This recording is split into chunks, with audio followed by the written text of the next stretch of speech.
You are now listening to the Hustle Bone Podcast. This is the place for hustlers, where we talk about getting it done and tell the stories of those that are making it happen. So tune in to a brand new episode starting now. Hey, what's going on, y'all? Welcome to another episode of the Hustle Bone Podcast. I'm your host, Daniel Sneed, and I'm here with my lovely wife, Justine Renee. What's poppin'? What's up? Before we get into the episode, make sure that you guys like, follow, subscribe to the podcast on Instagram, on TikTok, and on YouTube. For those that are listening to it, if you want to see the video, you can go over to YouTube and see the entire podcast on video. And then obviously, if you want to see some clips or just be a part of the Hustle Bone community, make sure you hit that follow on TikTok and on Instagram at the Hustle Bone. So this is part two. It's part two. Before we get into part two, so it's funny. I just got somebody posted my last reel, not my last reel. So all right, backstory. My wife and I did a dad joke on my wife. This was like 2 months ago now. It was like a while ago, but it was just elite. It was. It was really elite. The delivery was immaculate. Yeah. Content was pristine. Like everything about this, like everything just hit so perfectly. Yeah. And so posted it, and it's still going crazy on Instagram. It's got over 40,000 likes.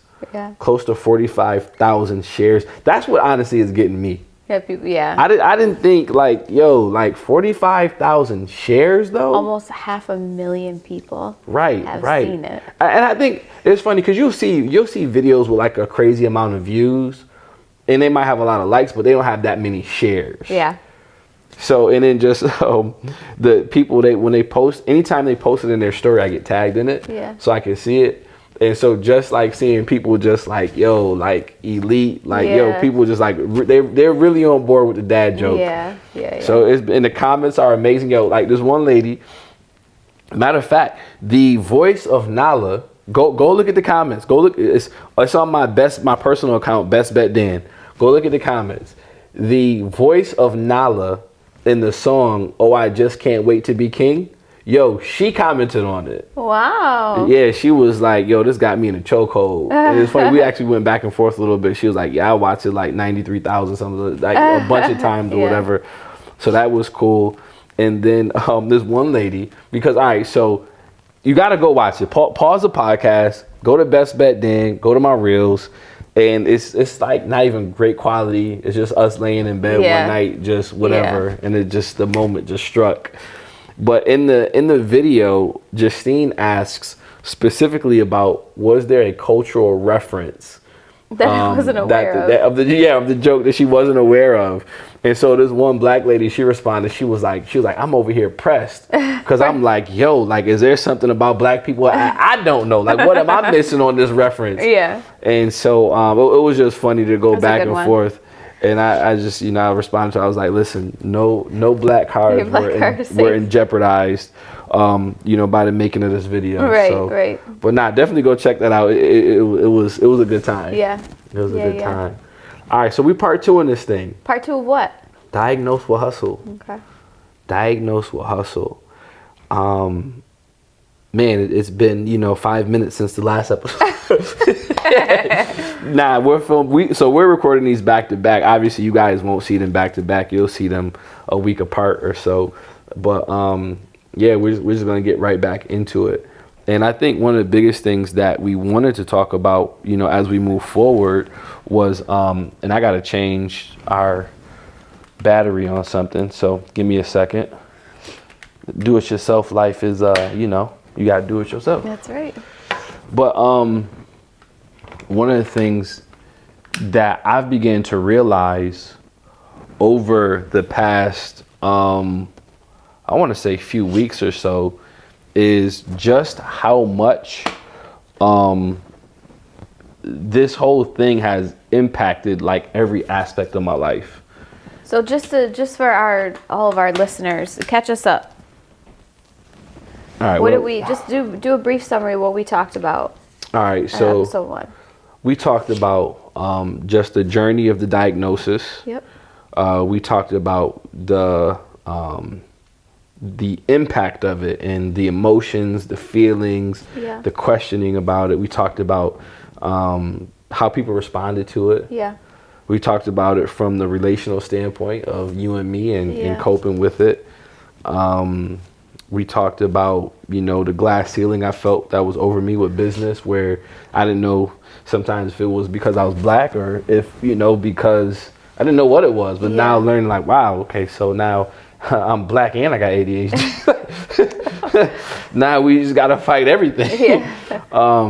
But nah, so that's where we went. And so today I wanted to address it in a little bit of a different light, or not address it. We want to look at it from a different perspective. So our business, right? Yeah. Best Bet Skills Academy, that's been the work that we've been focused on for the past 2 years now. Actually, April will be 2 years officially. March, April. So next month will be the 2-year mark. And so I've designed this business to help young adults build high value social skills, or what I call social trades, income generating social skills that you can turn into cash. Yeah. And it's been really cool because, the whole thing with this journey is that there's skills that are often not really taught. Right. It's things that people do intrinsically, like you sell automatically, right? But it's hard to leverage that skill if you actually don't understand what you're doing. If you don't have the understanding, you don't know when to use certain things or whatever. Networking, we network intrinsically, right?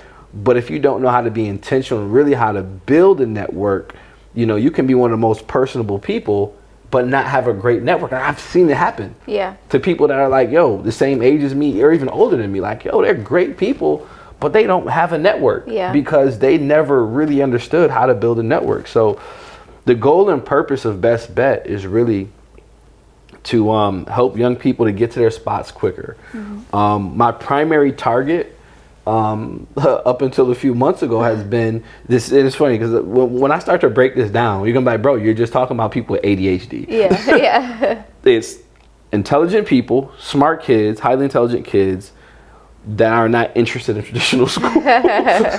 or they don't find interest in just like the traditional system. They're neurodivergent. They got to do things their own way. Yeah.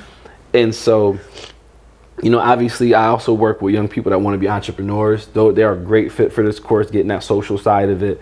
Achievers do really good in this because if you're an achiever, you just do good at anything that's put in front of you. Yeah. And then athletes that want to monetize, make money, but really I've honed in to focus on that college alternative audience. Yeah. And so, all right. So here's where we are. So I invented this thing. We're doing it. It's rolling. We're getting good fit. So now I have this curveball where it's like, oh snap, you got a Yeah. That was a state property reference for those that have seen the movie. But yeah. So now I'm just like, I'm starting. My wheels are turning. Is this like a way to niche down even further? Yeah. And like really say, hey, I'm gonna focus in and work with kids that are ADHD, ADD, that they need to do something different. Yeah.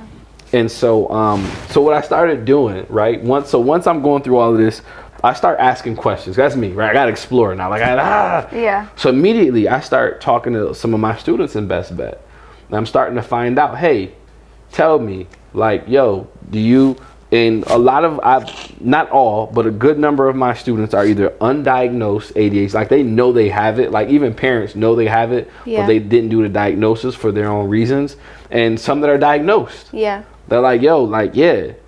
And I'm looking at this and I'm just like, Yeah. This is maybe the audience I really need to be pursuing and talking to. And so, when I look at it, right? So from a coping standpoint, high value social skills, think about this, your network, the ability to sell, understand sales, know the psychology of sales, creating content, public speaking, leadership, teaching, and promoting. Those are all skills that allow you to be interest-based. Mm-hmm. Because no matter what the vertical is, no matter what the industry is, what the business is, those core skills are in everything. Yeah. And so if you can find ways to, if you can develop those skills, what happens is now you don't have to worry about if your interest shifts. Right. Because, okay, like right now, I'm highly interested in developing young people, right? That's where I'm at. And I'm building this business, I'm building this company. And, let's say I get to the point where I set it up where, it can run on autopilot without me. What if my interest shifts? Right. Well, I got a skill set. I have a base skill set. Right. That will allow me to shift with my interest. Right. And that's extremely empowering. And that builds a ton of confidence. Yeah. So. And I think it was really cool. We kind of had like this realization moment where it was like shortly after, actually it was before the diagnosis, but when we were just going through the discovery process of learning what ADHD was and how it had affected you, where we kind of just, remember we had the conversation in the kitchen and we were just like, this course was literally built for kids who have ADHD because it was built by a adult who has ADHD. Didn't even know it. Didn't know it. But like intrinsically, the way you created the course, the look of it, the way that it's laid out, the modules, the exercises that, I mean, it all caters to the kids who have, neurodivergent. exactly, because that's how you best operate. That's right. the things that you put in there is what worked for you. Right. And so it's really cool, even just understanding, man, like this best bet is not like it can be such a powerful tool for kids who have ADHD or who are neurodivergent. And it was just a really cool realization to have. Like it makes sense, obviously, like right. you created the course and you have ADHD, so of course it's gonna right. like cater to. Yeah. But just to see how it played out in the individual, just like logistics of it all, it just was really, really, right. really neat. I just thinking about it, like I just bug out sometimes. Yeah. I'm like, like I low key created the answer. Yeah. And didn't know. You know what I'm saying? And like literally had no clue. Yep. That like, okay, this is really what I'm creating. So right. Even the way too that you pitch, I say pitch for lack of a better term, but the skills, like those 6 or 7 or 8 skills, you've always described them as being a way for people to make money, right? That they can exist outside of a specific line, like a specific 9 to 5 or a specific business or a specific company. Like I know for you and your personal experience with ADHD, like you've struggled to hold a job, like a regular job, because of loss of interest or, like feeling like you couldn't keep up with the pace or whatever. And so these skills like become so powerful, and why it's brought you to where you are, the money that you've been able to make, the lifestyle you've been able to build, the time you've been able to keep, like literally like you're a proven example of it working. Right. So it's just really neat to me. Like to me, it's like on paper, it just makes perfect sense. Like every kid who has ADHD needs to take this course. Nah, that's a fact. Like that's how I feel. Right. And I feel that way too. Like the more I learn about ADHD, the more, because it's two things, right? We like to be in control because we need to be in control. Yeah. Because we need to if something shifts, like I need to be able when the dopamine is gone, I need to be able I'm done. Yeah. I can't do this no more. Yeah. Like I got to shift. Like even today, we're making 2 podcasts. And if after the first one, if I was like, yeah, I'm done. We'll do it another time. Yeah. And I don't have somebody telling me, nah, Daniel, you have to do this today. And it's not because you think you're like above or greater than like, oh, I don't need to sit in a 9 to 5 because I'm better than that. It's just like, no, like I literally can't operate well. Right. Like I can't be as successful as I can be. Live my best life. In that box. Right. Right. And it's not a bad thing. It's just. Right. It's just who you are. My box is the box that's not a box. Right. Right. That's the best box for me. Exactly. It's and it was what's wild is even with focusing on neurodivergent, Like I've had neurotypical young people that have gotten phenomenal results from taking the course, because I think for them, it's they see the world from a different lens now. Yeah. They see the world, and it adds so much to them. Which it did that for me. Yeah. Like even just, walking alongside you as you created it. Mm-hmm. It's like it's definitely living with you. That's what I'm saying. Like you're like a living example. Yeah. Like doing life with you and I'm a very neurotypical person, has opened my eyes to see things for sure much differently. So I'm part of this Facebook group. It's parents with ADD, ADHD, and man, the comments that I read about parents struggling and not knowing what to do with their kids who are disinterested in school, mm-hmm. it's astronomical. Like the numbers are crazy. Right. And I just feel like it's a total God thing. Right. The way that Best Bet was created, and 2 years later, we're just now starting to see the beauty of the intricacies of it, and you know what I'm saying? Yeah. And I think this last season, well, I feel like we're in a new season now, but the last season, developing the app. Yeah. For those of you who don't know, the app was tedious. Yeah. Because, all right, so there's a couple things that, again, I didn't know that I didn't know. So shout out to the Tones family, Nicole and Jason Tones, because they let me shoot Best Bet Skills Academy in their facility, in their studio. And they simply asked me to make a donation to one of their favorite charities. I was like, easy, done. Yeah.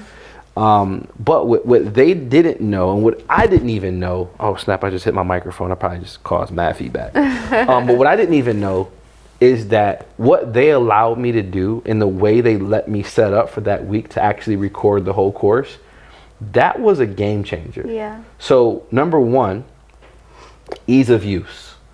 The fact that, they gave me the space for a week. Yeah. And I was able to set my stuff up, my cameras, my switcher, I brought my my monitor, all of that stuff. I was able to set it up, and I could leave it there for a week. Yeah. So it wasn't like, okay, set up, tear down every day. You know what I'm saying? They had someone from their team come and set me up with lights and lighting, and just gave me just complete white glove treatment. And then on top of that, allowed me to come and go as I please. Yeah. If I was working late, it was just, hey, when you leave, the door will lock. Yeah. So make sure you get everything done for the day before you go, because when you leave, the door will lock. But they weren't pressing me like, all right, hey, it's in the work day and we're leaving, so you got to be out. And so having that flexibility and having that ease to work, where again, because I work different, some days I'll come in, I wouldn't even turn the camera on until I was already there for 40 minutes, because I got to I'm doing stuff. I'm over here, boom. Yeah. But then I knew that once I started and I found my flow, my hyper focus, I wasn't going to be interrupted. I was able to just get it done. And so that way was huge. And then the second thing that was huge about having that space that I didn't know was a huge deal was it allowed me to focus. Yeah. It allowed me to not feel rushed. It allowed me to not feel like, okay, I'm behind the 8 ball.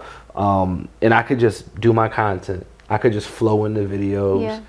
If I did a video, a lesson, and I felt like, don't like it, I just do it again. Yeah. Just boom, just run it again.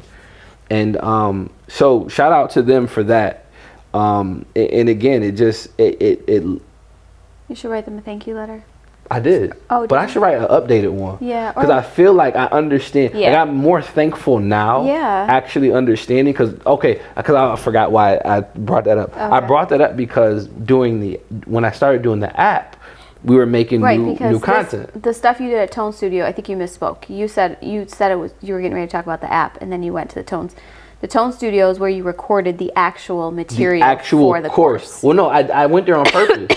Oh, okay. Because having that setup allowed me to actually, and it's funny because it took a week to film the actual full course, and it felt like that was a long time. Yeah. But not having that when I was working on the at. Yeah, made you realize. Was like, yo. Yeah. Because, all right, so I'm filming here. I'm filming there. And everywhere I'm filming, I got to set up cameras. And tear down, everywhere I'm filming, I have time limits and time restrictions. Yeah. If not an actual time restriction, an organic time restriction where, okay, well, it's only going to be quiet here for this amount of time. And, you know, so now there were so many factors. I had to reshoot so much stuff. Yeah.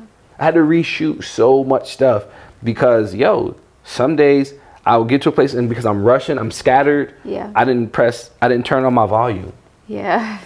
So that happened multiple times, y'all. Yo, multiple times where I recorded a day's worth of footage. Yeah.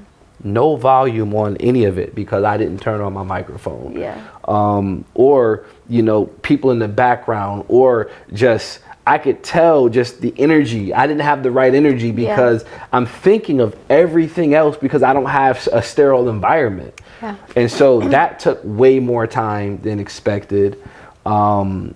You know, working through just the different bugs and working through the app itself with the developer, like that was a whole task. Yeah.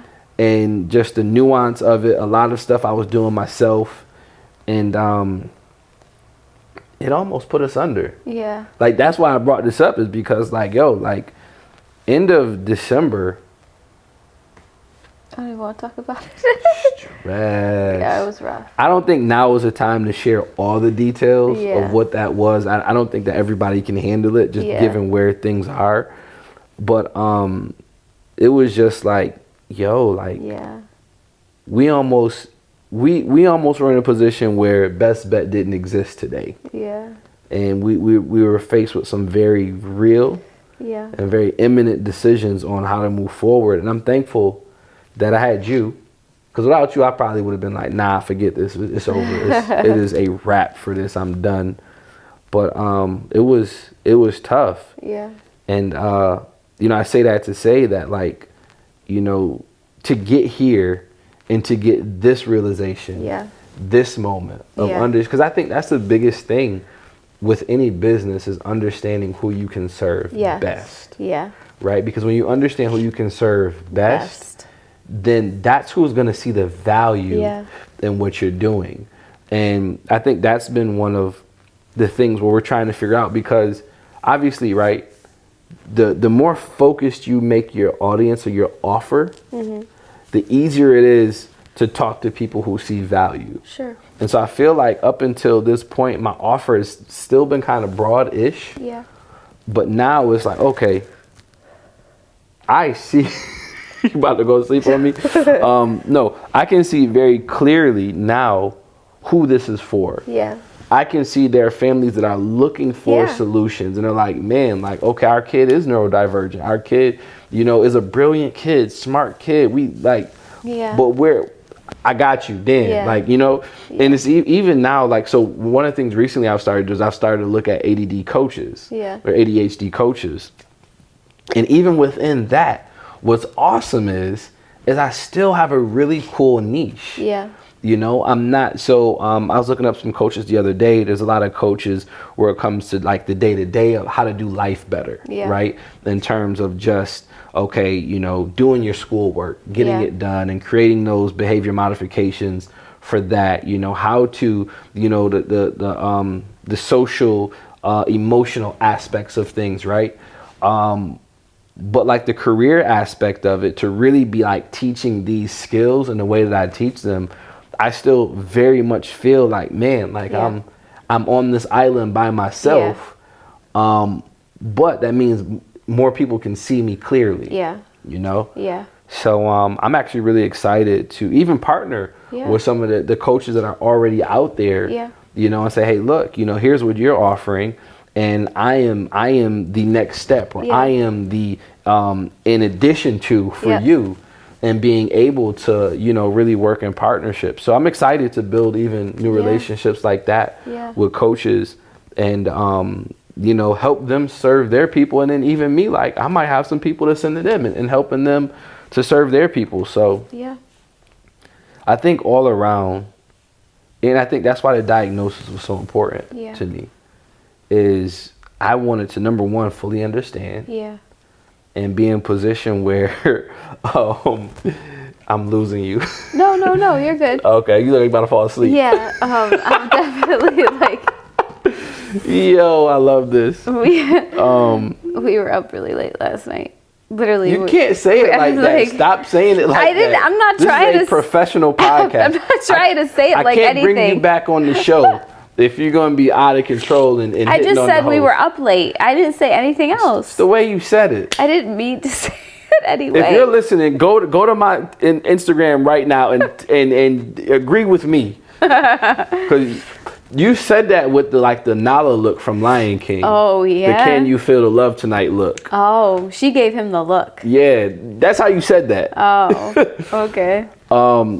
But nah, so it has been so just working through that, and even like talking to my students and just helping them to see like, hey, like one of my newest students, we were talking through some stuff when I shared my journey with him and the whole aspect of it. Like for him, he saw himself in the journey. Yeah.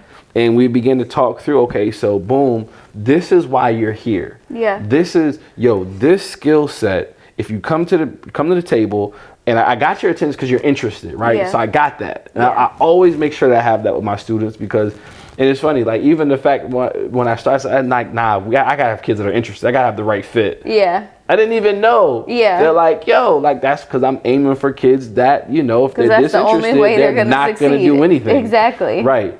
And so it's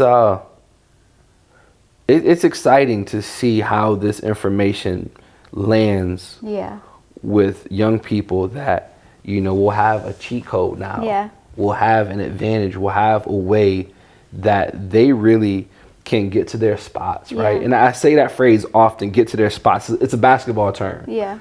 So like when I'm on the court, if I can get to my spots and get the ball in my sweet spots, nothing you could do with me. Yeah.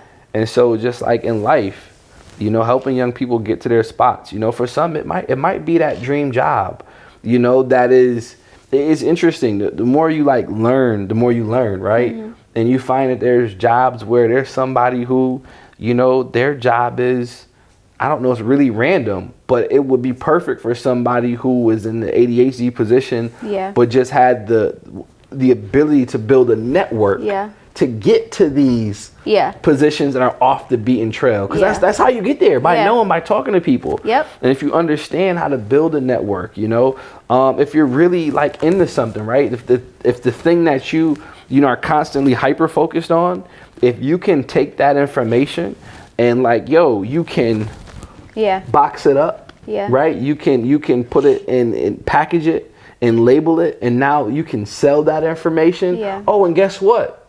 You know how to sell because you went through Best Skills Academy, so you understand the psychology of sales. You know where to start when it comes to selling. Oh, and you have a coach that works with you on a weekly to help you move forward. I'm just really excited. And I didn't mean for this particular show to be a commercial for Best Skills Academy, although it is. Go download the app. It's just a part of the journey. Yeah. And I think that I got scared about this whole ADHD thing. Yeah. Because of how I thought it would affect me. And it's honestly been a gift. It has. I agree. And I've had a couple people that said that to me, that there's a silver lining in all of this. Yeah. And for a few weeks I couldn't see it. Yeah. But now, and even just again being able to be that beacon, being able to be that, that bell, that sounding for even the families that have kids that are undiagnosed. And I think that's what I will find a lot of, and I think that's what I run into a lot. Yeah. So there's this term, it's called twice gifted. Yep. And we've talked about that a little bit. And basically what it is it's where you're not an obvious kid to test for ADHD because you're intelligent, you're really smart. So what happens is your intelligence is able to mask your deficiencies until a certain point. Because that's honestly what it was with me. It's just okay, for a while I wasn't aware, but then when life happened, I got on my own. My deficiencies became very clear. Yeah. But it's just I asked, well, why? How come they didn't see this as a kid? Well, as a kid, because I'm naturally intelligent, and it's not a few kids that fall. There's a lot of people that fall in. So it's not something where it's savant Sure. It's not savant territory. Sure. But it's just like, yo, like, nah, just higher intelligence where you can handle forgetting a lot of stuff because you can make it up. Yeah. With, you know, being smart or brilliant or just Yeah. whatever, charisma or whatever. But yeah, I think that I'm excited. Yeah. I think that's the biggest thing. I'm gonna end the show because we need to go get you some food and you need to go to sleep, take a nap or something. But thank you guys for tuning in. And again, like, this has been a journey. It continues to be a journey. These last 2 episodes were very personable, very personable. Personal. I'm tired. I need to go to sleep. They were very vulnerable.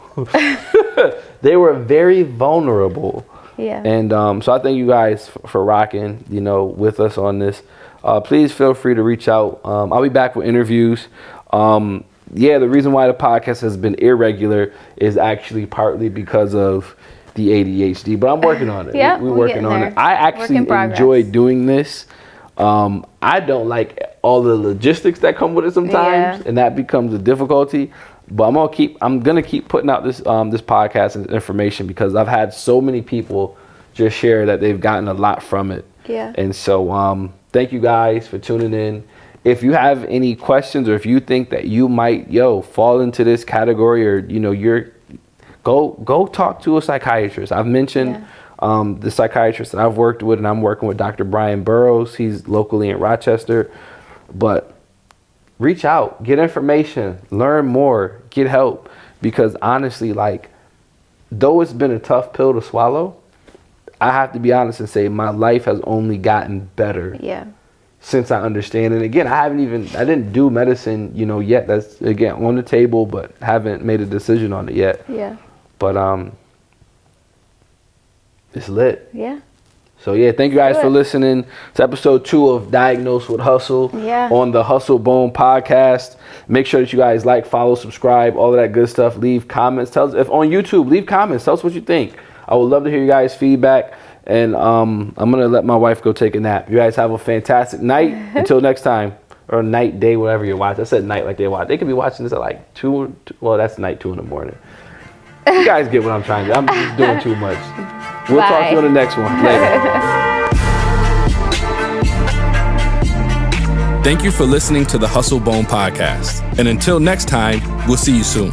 And don't forget, subscribe. And if you want to watch the show, you can see it on the Hustle Bone YouTube channel. And last but not least, if you really love the show, make sure to share the podcast with a friend. Until next time, hustle on. We'll see you soon. Peace.